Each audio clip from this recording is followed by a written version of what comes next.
आज हम लोग बात करते हैं कॉस्टिंग एंड टैक्सेशन का पेपर 2025 में जो वेस्ट बंगाल काउंसिल में आया था। देखते हैं कैसे कैसे मल्टीपल चॉइस क्वेश्चन डिस्कस किए गए थे, पूछे गए थे। पहला क्वेश्चन है the document on the basis of which raw materials are issued from the store is bill of materials, material requisition notes, material issue analysis sheet या नन ऑफ दीज। इसका आंसर होगा material requisition note. Option number B जो है वो correct है। This document is used to request the issue of materials from the store. Next question है opening balance of raw material 50 units at the ₹4, purchase 100 units at the ₹6, issued 100 units. Value of closing stock under FIFO method is 200, 250, 300 या 800। इसका answer होगा option number C 300। How? देखिए 50 unit जो है वो ₹4 opening balance है, उसका वैल्यू होगा ₹200। नेक्स्ट है परचेस हुआ है 100 यूनिट्स ₹6 करके, तो उसका वैल्यू है 600। टोटल 150 यूनिट्स हमारे पास है, इसका वर्थ है ₹800। इसमें से इश्यू करना है 100 units under FIFO method, under FIFO means. तो हमें पहले चार्ज करना होगा, ओल्डेस्ट स्टॉक पहले हमको निकालना होगा, तो वो है 50 यूनिट्स एट ₹4 और 50 units at ₹6। So 50 into 4 200 plus 50 into 6 300, total 300 worth rupees material issue होगा। तो टोटल आ गया ₹500। 50 इंटू 4 200, 50 इंटू 6 300, 500। इस 500 को हम लोग जब इशू करेंगे माइनस कर देंगे तो बच जाएगा बैलेंस। वो क्या होगा 50 units at ₹6, that is value is 300। तो क्लोजिंग स्टॉक ₹300 का बच जाएगा, इसलिए इसका आंसर होगा ऑप्शन नंबर सी। सी जो है वो करेक्ट आंसर है।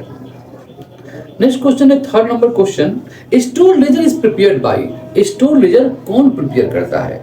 Who prepares store ledger account?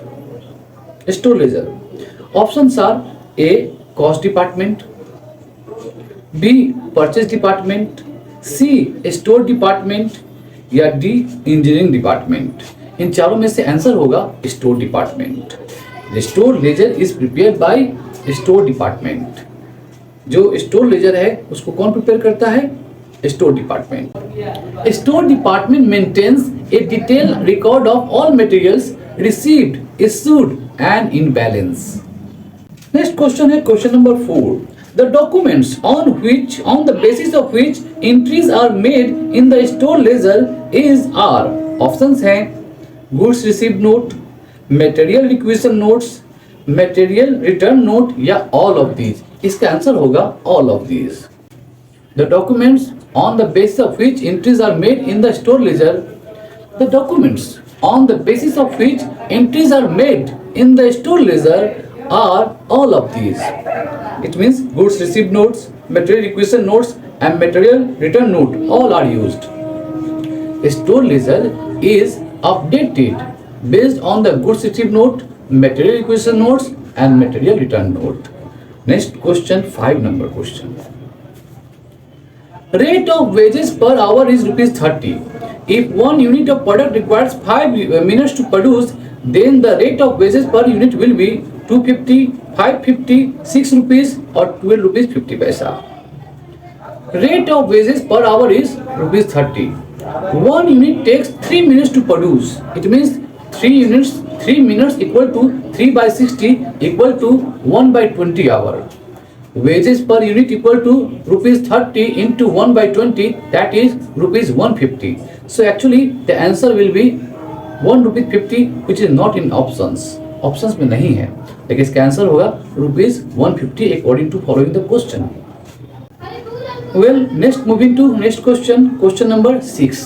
अब हम लोग बात करेंगे 6 नंबर क्वेश्चन का। Rate of wages per hour is ₹80। Standard production is 4 units per hour. If a worker produce 50 units in a day, then his total wages under state piece rate will be. State piece rate को follow करके उसका total wages क्या होगा उस मजदूर का, ये question पूछा है। ऑप्शन है 320, 4000, 1000 या 200। Wage rate equal to ₹80 per hour. Standard production equal to 4 units per hour. So piece rate equal to 80 divided by 4, that is rupees 20 per unit. Actual production is 50 units. So total wages equal to 50 into rupees 20 equal to rupees 1000. So option number C is correct. 1000 rupees correct answer होगा. Next question में आते हैं. Question number 8. Let us C. Standard time allowed for a job to a worker is 8 hours and he completes the job in 10 hours. The level of his efficiency is, वहाँ पर efficiency level पूछा है. Level का efficiency क्या है वो पूछ रहा है. What is the level of efficiency? 83.33%, 80%, 125% या none of these. आंसर क्या होगा इसका? आंसर होगा ऑप्शन नंबर बी. कैसे? Standard time equal to 8 hours, actual time equal to 10 hours. Efficiency equal to होता है standard time divided by actual time into 100. So 8 divide by 10 into 100 equal to 80%. So the correct answer will be 80%. Next question है question number 8. Under Rowan premium plan bonus hours of a worker will be. Bonus hour एक worker का कितना होगा? 50% of time save, 33.1/3% of time save, 40% of time save, या फिर time taken divide by time allowed into time save into wage rate per hour. Answer होगा option number D. Time taken divide by time allowed into time save into wage rate per hour. यही है Rowan premium plan का bonus का ये formula होता है.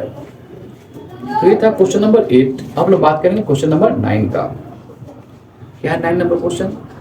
The time lost in reaching from the factory gate to individual department of work is called overtime, normal ideal time, abnormal ideal time, या फिर standard time. क्या कहते हैं? ये क्वेश्चन नंबर 9 है. इसका आंसर होगा normal ideal time. Option number B जो है वो करेक्ट है. नॉर्मल आइडियल टाइम कहेंगे इसको. Time taken by workers to move from the factory gate to their work area is usual and expected. It is not caused by any unusual reason. Factory gate से अपने department तक पहुंचने में लगने वाला जो समान रूप से हर दिन का होता है, इसलिए इसे हम लोग समान निष्क्रिय समय नॉर्मल आइडियल टाइम कहते हैं. नेक्स्ट क्वेश्चन है क्वेश्चन नंबर 10.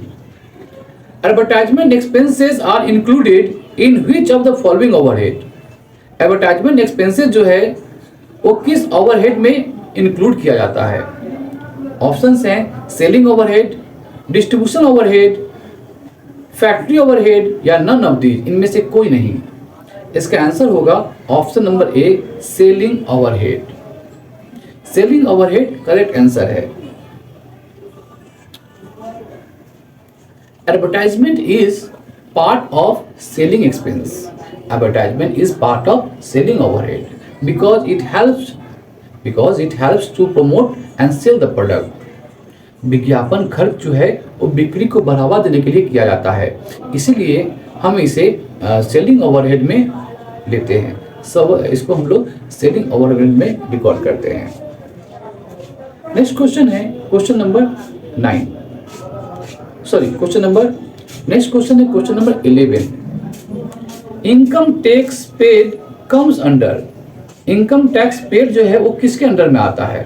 ऑप्शंस है factory overhead, office overhead, selling overhead, या नन ऑफ दीज. इसका आंसर होगा नन ऑफ दीज, क्योंकि फैक्ट्री ओवरहेड, ऑफिस ओवरहेड और सेलिंग ओवरहेड का कोई इनकम टैक्स पेड के साथ रिलेशन नहीं है. Income tax is not part of cost accounting. It is treated as an appropriation of profit, not as a business overhead. Income tax किसी भी उत्पादन या संचालन लागत का हिस्सा नहीं होता है, कॉस्ट अकाउंटिंग हिस्सा नहीं होता है. यह एप्रोप्रिएशन ऑफ प्रॉफिट होता है, इसलिए यहाँ नॉन ऑफ दिस ऑप्शन जो है वो करेक्ट होगा. Question number 12. The cost which increases with the increase in the volume of production is known as. Production cost, variable cost, secondary cost, या फिर फिक्स कॉस्ट. ऑप्शंस है production cost, variable cost, secondary cost, या fix cost. ये question का answer होगा variable cost.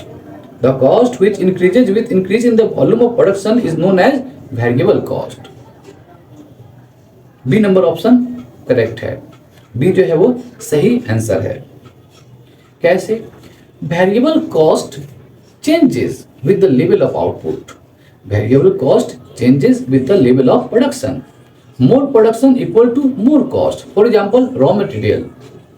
If we are producing more units, we have to buy more raw materials. जो लागत उत्पादन के बढ़ने पर बढ़ती है उसे हम लोग वेरिएबल कॉस्ट कहते हैं, जैसे कि कच्चा माल, रॉ मटेरियल्स। नेक्स्ट क्वेश्चन है 13 number question. Gross municipal value of a house in Kolkata is 75,000. Municipal tax 15%. Then the amount of municipal tax is how much? Answer is 11,250, 12,500, 10,125 और none of these, इनमें से कोई नहीं। Which will be the answer? इसका answer होगा option number A 11,250. 11,250 will be the amount of municipal tax according to the question. Municipal tax equal to 15% of 75,000. So if we calculate 75,000 15%, that amount is 11,250. Municipal tax 75,000 का 15% 11,250 आता है, तो यही answer होगा। Municipal tax का value यही होगा। Next question है क्वेश्चन नंबर 14 नंबर क्वेश्चन।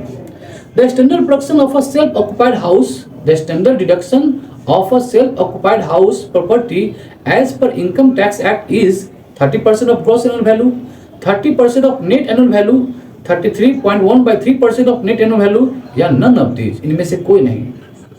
इसका आंसर होगा option number B 30% of net annual value. Standard deduction जो होता है वो सेल्फ ऑक्युपाइड हाउस प्रॉपर्टी का 30% होता है एनएवी का। इसका आंसर होगा B number. For a self-occupied house property, the gross annual value is considered to be nil under Income Tax Act 1961, as no rent is received. However, certain deductions are allowed, including a standard deduction. Based on the provision, the standard deduction for a self-occupied property is typically 30% of the net annual value. But since the net annual value is nil, the deduction is effectively nil as well. However, historically, as per the standard practice, the answer will be 30% of net annual value. Option number B is correct. हम लोग बात करेंगे question number 15 का। Under the income tax act 1961, which sections deals with income from house property? Options are A. Section 5 to Section 10, B. Section 15 to Section 17, C. Section 22 to Section 27 और D. Section 30 to Section 44। इसका answer होगा option number C Section 22, Section 27। The section which income from house property deals actually is Section 22, Section 27. Income from house property in India is governed by a specific section of Income Tax Act 1961. These sections range from Section 22 to Section 27, which deals with the computation, exemption and deduction related to income from house property. Therefore, the correct answer is C. Section 22, Section 27. Next question is question number 16. If municipal value, fair rent and standard rent of a house are 72,000, 75,000 and 85,000 respectively, then the reasonable expected rent will be 75,000, 72,000, 85,000 or none of these. इसका answer होगा option number A 75,000. 75,000 is the correct answer. Question number 16 का answer होगा option number A 75,000. The reasonable expected rent is determined as the higher of the municipal value 72,000 and fair rent 75,000, but it cannot exceed the standard rent. Standard rent से ज़्यादा नहीं हो सकता है, that is 85,000. Here the municipal value and fair rent. Municipal value is 72,000, fair rent is 75,000, which is less than the standard rent. Thus, the reasonable expected rent is A, that is 75,000. Next question is 17 number question. Which of the following is not a capital assets under Income Tax Act 1961?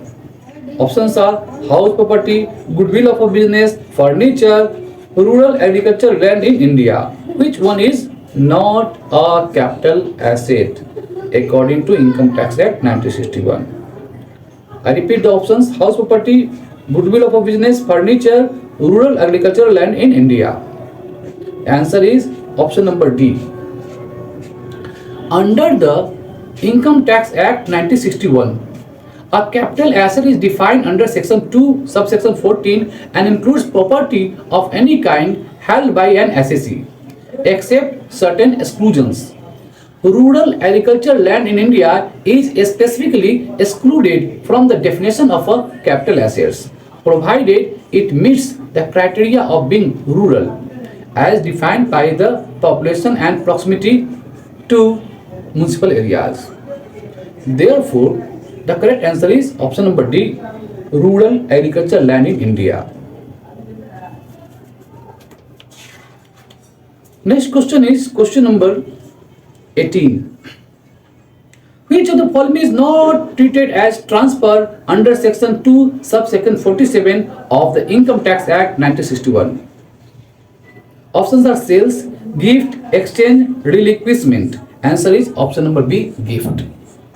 Gift is not treated as transfer under section 2 by 47 of the Income Tax Act 1961. So correct answer is option number B. Section 2 subsection 47 of the Income Tax Act defines the term transfer in relation to a capital assets. It includes sales, exchange, relinquishment or extinguishment of rights. However, gift is not considered a transfer for capital gains. Gifts are not considered as a transfer for capital gains purpose. Instead, gifts are dealt with under the section like section 56, income from other sources, and capital gain provision do not apply over here. So the answer is option number B, gift. Next question is question number 19, 19 number question. Short-term capital loss can be set off against. Options are short-term capital gain, long-term capital gain, both short-term and long-term capital gains, or none of these. इसका answer होगा option number C, both. Both short-term and long-term capital gain can be adjusted the short-term capital loss. As per the Income Tax Act, a short-term capital loss can be set off against both short-term and long-term capital gains, while long-term capital loss can only be set off against long-term capital gains or profits. Next question is question number 20. Which are not included in jewelry? Options are 7% gold bond 1980, ornaments made of gold, precious stones sewn into any wearing apparel, precious stones which are set in furniture. Option A is correct. 7% gold bond 1980 is not included in jewelry. It's a gold bond. It's a gold bond. So question number 20 का answer होगा option number A.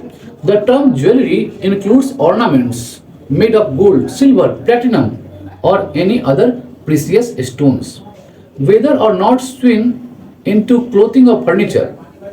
But gold bonds like the 7% gold bond 1980 are financial instruments, not physical jewelry, and hence not included in the definition of jewelry under the Income Tax Act 1961.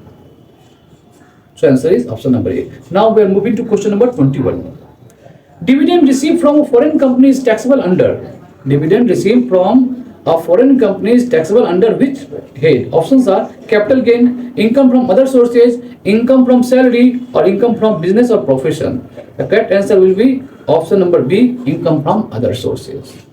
Income from other sources is right. Correct answer. So the correct answer is option number B, income from other sources. We are discussing question number 21. Dividend received from foreign companies are fully taxable under the head income from other sources under section 56. It is not taxed under capital gains or salary.